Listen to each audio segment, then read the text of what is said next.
Shalom Bapak Ibu yang dikasihi oleh Tuhan. Apa kabar hari ini? Mari sambut pagi hari ini dengan firman dan rasakan kebaikan Tuhan di sepanjang hari ini. Kita berdoa.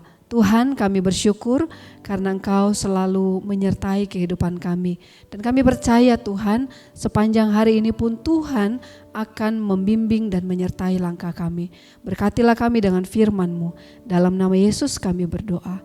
Amin. Pagi hari ini Immanuel Morning menyapa kita dari Lukas pasal yang ke-22 ayat yang kedua.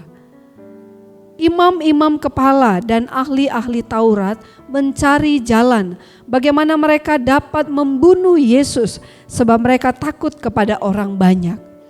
Tema kita niat dan siasat. Saudaraku yang dikasihi oleh Tuhan, yang paling menentukan tindakan manusia pertama-tama itu niat. Jika seseorang sudah punya niat, maka dia akan berusaha, dia akan mencari solusi, dia akan kekeh dengan apa yang dia mau. Itu niat. Niat itu membuat sesuatu menjadi semakin nyata. Nah, saudara yang dikasihi oleh Tuhan, niat dan siasat ini satu paket. Sudah ada niat, maka dia akan mencari siasat. Dia akan mencari apa yang harus aku lakukan untuk memenuhi niat tadi.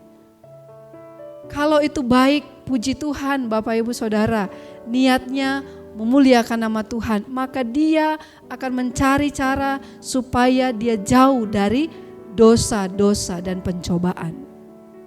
Tapi di dalam kebenaran firman Tuhan pagi hari ini kita mau melihat bahwa bagaimana Yesus hendak dihukum.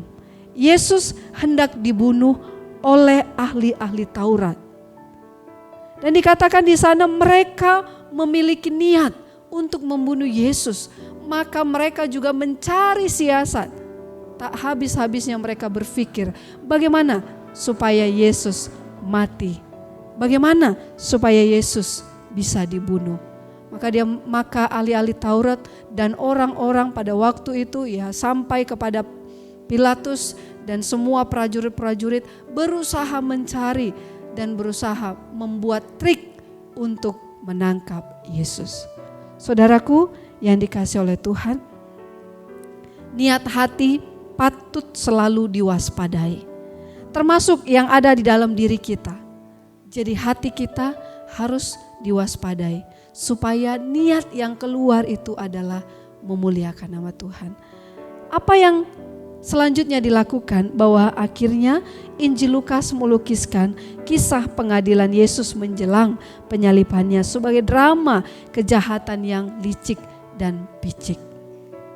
Ini yang terjadi. Kejahatan yang sungguh-sungguh direncanakan dengan sangat-sangat licik dan picik.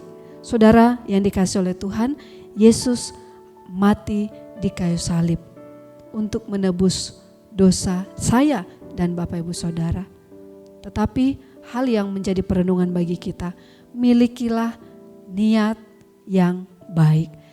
Waspadai hati kita supaya kita tidak terjebak dalam kejahatan.